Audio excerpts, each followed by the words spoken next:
Vjerujem da ste mnogi već krenuli sa laganim radom u vašem vrtu, neki možda i sa ozbiljnijim sijanjem i sadnjom. Vrijeme je ove godine malo usporilo ranu sjetvu, ali naziru se ljepše prilike za rad. Ovisno od položaja i klimatskih uslova određuje se i vrijeme sjetve određenih kultura. Kod nas je već došlo vrijeme sadnje krompira i danas ćemo vam prikazati jednu korisnu metodu koju koristimo prilikom rada.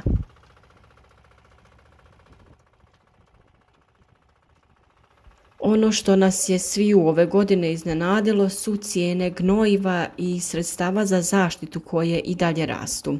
Ono što u ovakvo vrijeme pronalazi svoje mjesto u vrtu je upotreba drvenog pepela.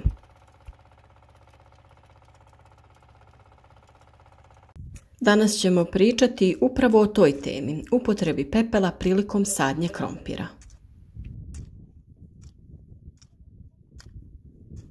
Pepeo je vrlo koristan jer je bogat raznim mineralnim i organskim tvarima. On se posebno odlikuje visokim sadržajem kalija i kalcija koje krompir usvaja u većim količinama. Osim što ishranjuje biljke, on ima i zaštitnu ulogu. Njegova primjena poboljšava imunitet biljaka, povećava prinos do čak 15%, veći je sadržaj škroba u gomoljima i na kraju bude ukusniji.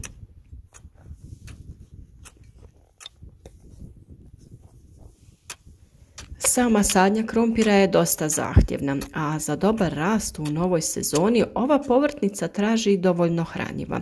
Sočni gomolji privlače veliki broj štetnika i podložne su pojavi bolesti.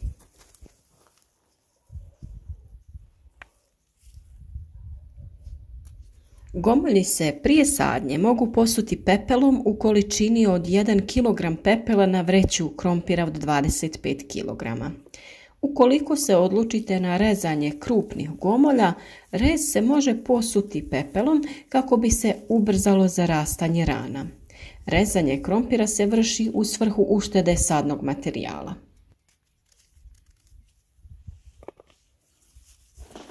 Rezanje krompira je osjetljiv posao i treba ga obaviti pravilno, tako da ćemo o toj temi posebno govoriti, a sada se vraćamo temi upotrebe pepela.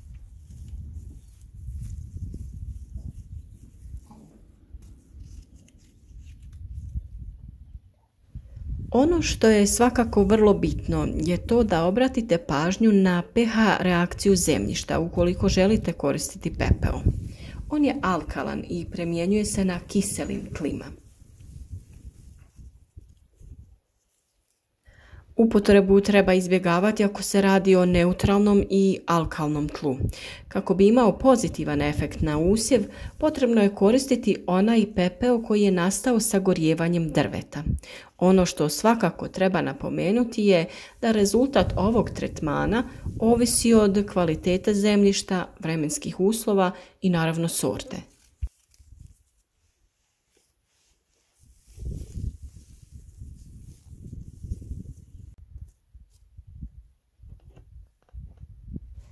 Prije dodavanja samog pepela, u pripremljene kanale možete dodati i stajsko gnojivo preko kojeg dodajemo pepeo.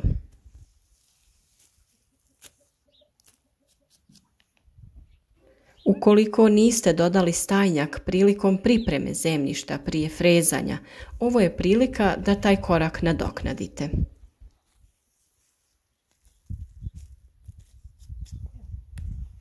Dodajte ga u tanjem sloju i nakon dodavanja pepela prekrijte sa zemljom. Bitno je da gomolji nisu u direktnom kontaktu sa stajnjakom ni sa pepelom.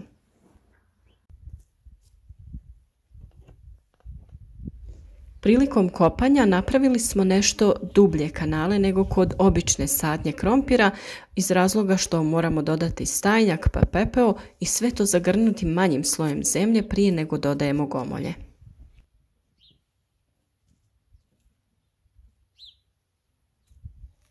Stajnjak u svakom slučaju u upotrebi u vrtu ima velike prednosti, pa tako i prilikom sadnje krompira. O svim dobrobitima stajnjaka imate poseban video na našem kanalu, pa preporučujem da ga pogledate, tako ćete saznati na koji način ga možete koristiti u vašem vrtu.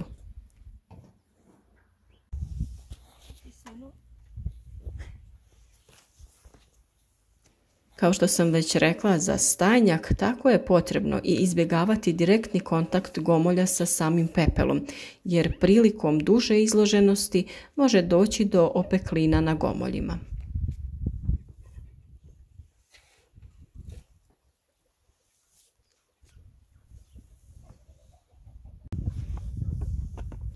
Zato je potrebno nakon stajnjaka prvo dodati pepeo u pripremljene kanale, te ga blago zagrnuti sa zemljom na koju ćemo dodavati krompir.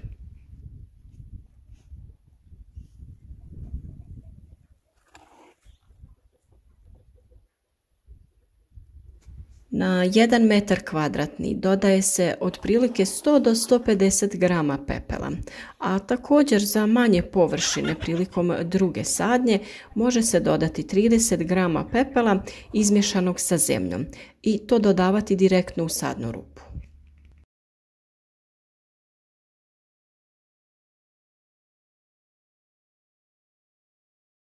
Naravno, kao i uvijek preporučujemo da se prvo provjeri pH zemljišta, a to možete napraviti analizom vašeg zemljišta. Vjerujem da se mnogima ne isplati za manje vrtove to da uradite, ali svakako u nekom periodu od 2-3 godine bi trebalo provjeriti stanje zemljišta, tako ćete znati kojih hranjiva vam fali, kojih imate viška i koje je stanje pH vrijednosti vašeg zemljišta.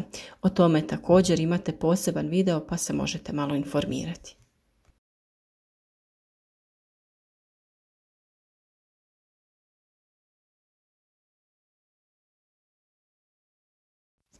I kao što vidite, sada samo lagano prekrijete pepeo i stajnjak sa tankim slojem zemlje, tako da gomolji krompira ne bi dolazili u direktan kontakt, a opet će primiti sve potrebne nutrijente i hranjiva iz zemlje. Korištenjem pepela poboljšavate kakvoću zemljišta, osiguravate potrebnu prihranu koja posebno odgovara krompiru. Također djeluje zaštitno i čuva kakvoću gomolja.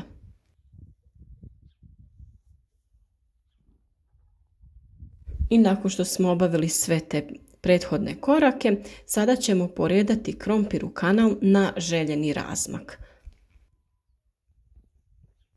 Mi smo ga stavljali otprilike na razmak od nekih 25 cm. Osim toga što ima mnogobrojne dobrobiti, pepeo u nekim slučajevima može biti i štetan za povrće. Ne smijete ga koristiti istovremeno s umjetnim gnjojivima bogatim dušikom, jer tada dolazi do reakcije i gubljenja ovog hranjiva.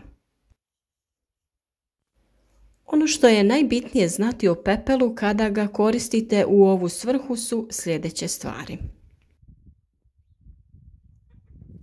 U velikim količinama pepeo može spaliti usjev i on se nikada ne koristi na zemljištu sa pH reakcijom većom od 7. Bitno je koristiti isključivo pepeo od drveta, a najbolji izbor bi bio od vrbe i breze zbog povoljnog odnosa minerala i drugih tvari. I ono što je posebno bitno je da pepeo inhibira djelovanje pesticida kada se koriste zajedno ili u kraćem razmaku.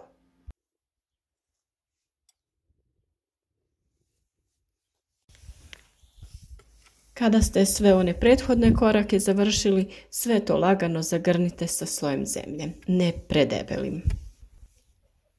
Minimalna temperatura zemljišta pri sadnji mora biti od 6 do 8 stepeni, što znači da je sada idealno vrijeme za sadnju. Tako će se biljka pravilno razvijeti. Stabiljka s lišćem smrzava na -1 ili 2, a optimalna temperatura za rast gomolja je između 17 i 20 stepeni. Na višim temperaturama formiranje gomolja i prinosi se smanjuju, a na temperaturi višoj od 30 stepeni rast gomolja potpuno prestaje.